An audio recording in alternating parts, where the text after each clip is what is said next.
శుక్లాంబరధరం విష్ణుం శశివర్ణం చతుర్భుజం ప్రసన్నవదనం ధ్యాయేత్ సర్వవిఘ్నోపశాంతయే అగజానన పద్మార్కం గజానన మహార్నిశం అనేకదంతం భక్తానాం ఏకదంతం ఉపాస్మహే. ఓం గం గణపతయే నమః. ఓం శ్రీమాత్రే నమః. ఓం శ్రీ గురుభ్యోం నమః.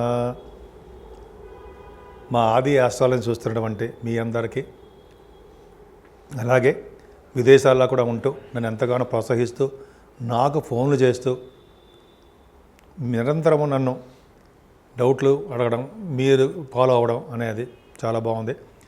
మీ అందరికీ పేరు పేరున నా హృదయపూర్వక నమస్కారాలు. అలాగే మా ఆది ఆస్ట్రాలజీ తరపు నుంచి నేను మీ వాడ్రేవాది నేను చెప్తున్నాను. నేను వాడ్రేవాది, నేను ఆది ఆస్ట్రాలజీ నుంచి మాట్లాడుతున్నా. సో ఈ మన జాతకాల గురించి చెప్పుకుందామండి. ఇప్పుడు మనం కుజుడు గురించి చెప్పుకుందాం, వక్రగతిలో కుజుడు గురించి చెప్పుకుందాం. చెప్పుకునే ముందర ఏంటంటే, మీ జాతకాలు చూపించుకోవాలన్నా, లేదా పెళ్లి సంబంధాలు ఉంటాయి, కొంతమంది మ్యాచెస్ ఉంటాయి కదండి, మ్యాచింగ్ అది కావాలన్నా తప్పకుండా మేము చెప్తాము. ముందర అన్నిటికన్నా ముఖ్యం ఏంటంటే మీ date of birth, time of birth. అంటే టైమ్ ఆఫ్ బర్త్ అంటే మీరు ఎప్పుడు పుట్టారు, మీ ఏ సంవత్సరంలో పుట్టారో అలా ఆ date of birth, time of birth, place, main important place కూడా అండి. ఆ ప్లేస్ ఆఫ్ బర్త్ కూడా ఉంటే చక్కటి ఫలితాలు వస్తాయి. మీరు ఉద్యోగం కానీ, లేకపోతే వివాహం అవ్వాలన్నా, లేకపోతే ఎప్పుడు ఉద్యోగం వస్తుందని కానీ, ఎప్పుడు వివాహం అవుతుంది, అదే శుభకార్యాలు ఎప్పుడు చేస్తాము, మా ఆదేశాల తరపున నేనే చెప్తూ ఉంటానండి ఎక్కువగాను. ముఖ్యంగా మీరు ఫోన్ చేసినప్పుడు నేను ఫోన్ ఎంగేజ్లో ఉన్నా, నేను షూటింగ్స్లో ఉన్నప్పుడు కొద్దిగా ఫోన్ ఆఫ్ చేస్తూ ఉంటాను. వాటిలో ఉన్నా మీరు ఏమనుకోవద్దు. మీరు జనరల్గా మెసేజ్లు పెట్టండి. మెసేజ్లు పెడితే వాట్సాప్లో నేను తప్పకుండా చూస్తాను. మళ్ళీ నేను ఇమ్మీడియట్గా రెస్పాండ్ అవుతాను. మీకు ఫోన్ చేసి మరి మీకు ఏం కావాలి, మీరు ఏం కావాలనుకుంటున్నారో, మీరు ఏం తెలుసుకోవాలనుకుంటున్నారు అనేది డిస్క్రిప్షన్లో మీరు రాస్తే నాకు అర్థమైపోతుంది. సో ఈ విధంగా మనం జాతకాల్లో చూసుకోవచ్చండి. మెయిన్ ఇప్పుడు ఏంటంటే మనం తెలుసుకోవాల్సింది కుజుడు యొక్క వక్రగతి అండి. వక్రగతిలో ఉన్న కుజుడికి బలవంతుడు అవుతాడు.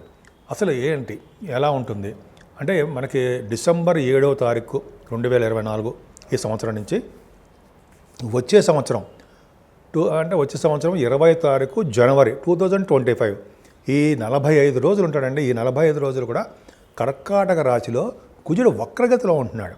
వక్రగతిలో ఉన్నాడంటే ఇంతకుముందు నీచ స్థితిలో ఉన్నాడు, ఇప్పుడు వక్రగతిలో విపరీతమైన బలవంతుడుగా ఉంటాడు. కొన్ని రాశుల వాళ్ళకి దోషాలు ఆపాదిస్తాడు, కొన్ని రాశుల వాళ్ళకి విశేషమైన యోగాలు కూడా కలిగిస్తూ ఉంటాడు. సో ఈ 12 రాశుల వాళ్ళకి కుజుడు యొక్క ప్రభావం ఎలా ఉండబోతోంది, 12 రాశుల మీద ఎలా ఉండబోతుంది, 12 రాశుల వాళ్ళకి ఎలా ఉండబోతోంది మనం తెలుసుకుందాం. అంతకంటే రండి, మీకు జరుగుతున్న దశలు అనేది చాలా ఇంపార్టెంట్. ఆ దశల ప్రకారమే మెయిన్ జరుగుతుంది. ఈ కుజుడు వక్రించకపోయినా, దిగ్బలత్వం ఉన్నా ఏమవుతుందంటే ఆ ఫలితాలు ఉంటాయి. కానీ మన రిఫ్లెక్షన్, మనకు జరుగుతున్న దశలు, మనకి జరుగుతున్నటువంటి దశలు, అలాగే మనకు జరుగుతున్నటువంటి గోచార ప్రకారం ఎలా ఉంటుంది, ఈ రెండు యొక్క కాంబినేషన్ ప్రకారం మనం చూసుకుంటాం. అప్పుడే చూస్తాం. మెయిన్ దశల మీద ఆధారపడి ఉంటుందండి మనకి ఏ దశ జరుగుతుంది అవన్నీ కూడా. సో ఇవన్నీ కూడా మెయిన్ ఇంపార్టెంట్ చూసుకోవాలి. కుజుడు అనేవాడు బలవంతుడు అవుతున్నాడు. 45 రోజుల పాటు అక్కడ దిగ్బలత్వంలో దిగ్బలత్వం కాదు కానీ అక్కడ ఉండిపోయాడు, కర్కాటక రాశిలో ఉండిపోయాడు. సో ఈ రాశిలో ఉండిపోవడం వల్ల ఎలా ఉంటుంది, దేశానికి ఎలా ఉంటుంది, మన రాష్ట్రానికి ఎలా ఉంటుంది, మన మీద ప్రభావం మెయిన్ మన మీదేనండి. రాష్ట్రం గురించి, దేశం గురించి మనకి అంత వద్దు. మన మీద ఎలా ఉండబోతుందో ఇప్పుడు మనం తెలుసుకుందాం. 12 రాశుల వాళ్ళకి ఎలా ఉండబోతుందో ఇప్పుడు తెలుసుకుందాము. ముందుగా మేషరాశి అండి.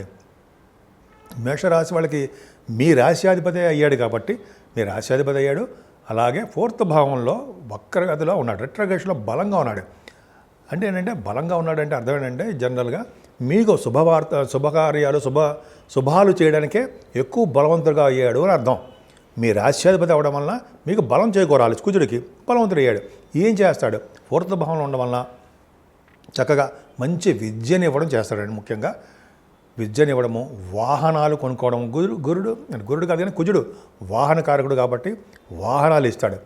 అంతేకాదు పొలాలు ఇవ్వడానికి అవకాశం ఉంది. భూములు, ముఖ్యంగా భూములు అండి. రియల్ ఎస్టేట్ మీరు బిజినెస్ చేస్తున్న భూముల వ్యవహారంలో మీరు సక్సెస్ అవుతారు.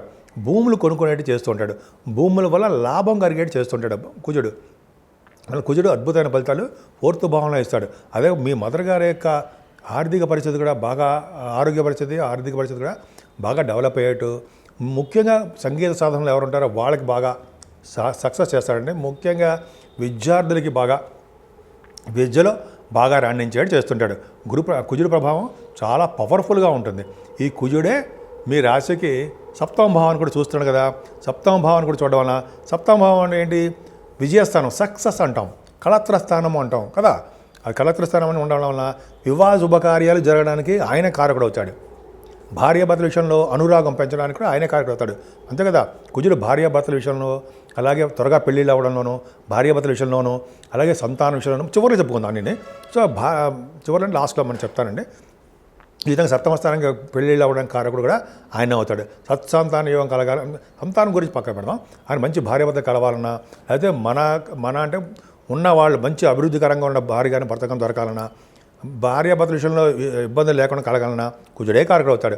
సప్తమ భావం చూస్తాడు కాబట్టి ఖచ్చితంగా భార్యాభర్తలు సక్సెస్ అవ్వడము, అలాగే త్వరగా మ్యారేజెస్ అవ్వడము జరుగుతుందన్నమాట. అంతేకాకుండా విహారయాత్ర, దూర ప్రాంత ప్రయాణాలు, విహారయాత్రలు, బిజినెస్ విస్తరణ చేసుకోవడాలు, బిజినెస్లో కొత్త పార్ట్నర్స్ చేసుకోవడాలు, ముఖ్యంగా రియల్ ఎస్టేట్ రంగంలో బాగా డెవలప్ అవడాలు మేషరాశి వాళ్ళకి జరగబోతున్నాయి.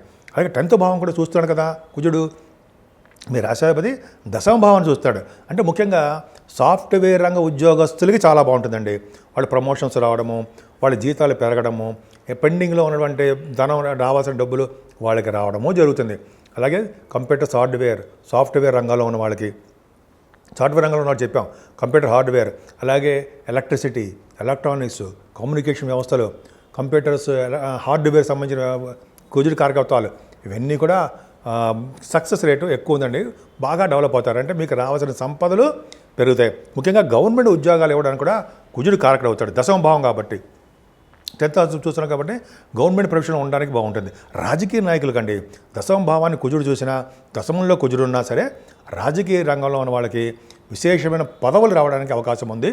అదే పదవులతో పాటు వాళ్ళకి ప్రజాదరణ, విశేషమైన స్పందన కలగడానికి అవకాశం ఉందండి. కుజుడు కారకత్వంలో దశమ భావం చాలా చాలా పర్ఫెక్ట్గా ఉంది. అదే కుజుడు కూడా 8వ దృష్టితో 11వ భావం కూడా చూస్తాడు. సంపదలు పెంచుతాడు. మీ చేస్తున్న భూముల మీద వచ్చే సంపదలు బాగా డెవలప్ చేస్తాడు. అలాగే దృఢగాత్రము బాగా పాటలు పాడేటివి చేసేవాడు కూడా కుజుడే అవుతాడనమాట దశమ భావం చూస్తే. సో ఈ విధంగా ఆయన సప్తమ, దశమ లాభస్థానాలలో చూస్తున్నాడు కాబట్టి ఈ కుజుడు ప్రభావం వలన మీరు ఈ 45 రోజులు కూడా సంపదలు కలగడానికి, సౌఖ్యంగా ఉండడానికి, ఆనందంగా ఉండడానికి, మీరు కోరిన కోరికలు నెరవేరడానికి ఎక్కువ అవకాశాలు ఉన్నాయి.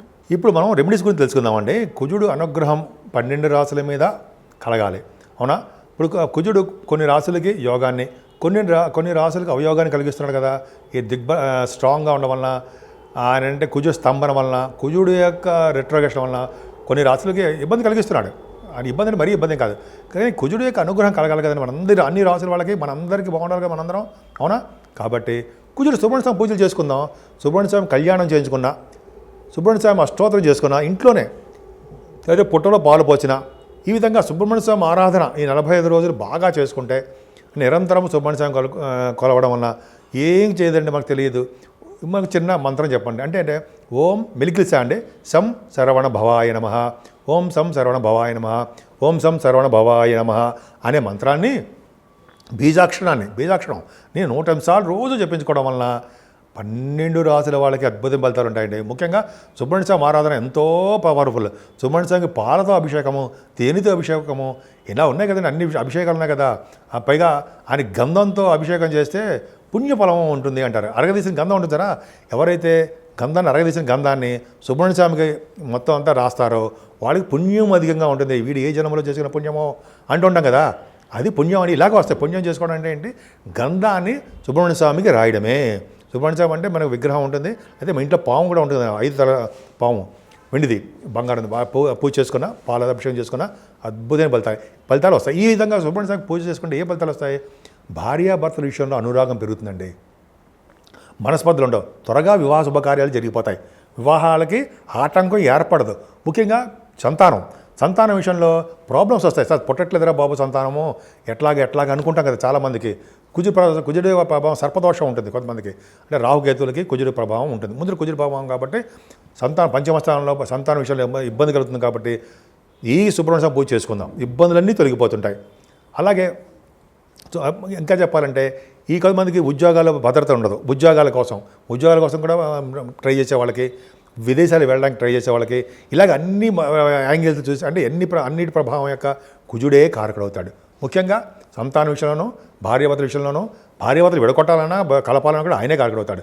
పైగా ఇంకా చెప్పండి వివాహ శుభకార్యాల్లోనూ అనేక రకాలుగా యాక్సిడెంట్స్ కాకుండా ఆయన మరి రోడ్డు ప్రమాదాలు కలగడానికి, యాక్సిడెంట్ కలగడానికి, బోన్స్ తిరగడానికి, రక్తం కారడానికి ఇవన్నీ కారకుడు ఆయనే కదా. అవన్నీ కాకుండా సర్వదా రక్షగా ఉంటాడు సుబ్రహ్మణ్యుడు. కాబట్టి సుబ్రహ్మణ్య స్వామి ఆరాధన ఎంత చేసుకుంటే అంత అద్భుతమైన ఫలితాలు ఇస్తారండి. కుజస్తంభం కాబట్టి చెడు ఫలితాలు ఎక్కువ, అంటే ఆయన బాగా రిట్రగేషన్లో ఉన్నాడు కాబట్టి ప్రాబ్లమ్స్ క్రియేట్ అవుతుంది. మనకేం చేయడు, మన రాష్ట్రానికో వేరే రాష్ట్రాలకు చిన్న చిన్న మనస్పర్ధలు వ్యవసాయం వస్తుంటాయి, అది పక్క పెడదాం. 12 రాసుల వాళ్ళకి బాగుండాలని, అద్భుతంగా ఉండాలని, ఇటు యోగం చేసినా యోగం చేయకపోయినా కుజుడి యొక్క ప్రభావం వలన, కుజుడి యొక్క సుబ్రహ్మణ్య స్వామి ఆరాధన వలన 12 రాసుల వాళ్ళకి ఆయన యొక్క చల్లని చూపులు, ఆయన యొక్క దీవెనలు కలగాలని, ఆయన దీవెన వల్ల మనందరం సుఖ సంతోషాలతోటి, ఆరోగ్యాలతోటి ఎప్పుడూ అద్భుతంగా ఉండాలని ఉంటారని నేను మనస్ఫూర్తిగా కోరుకుంటున్నాను.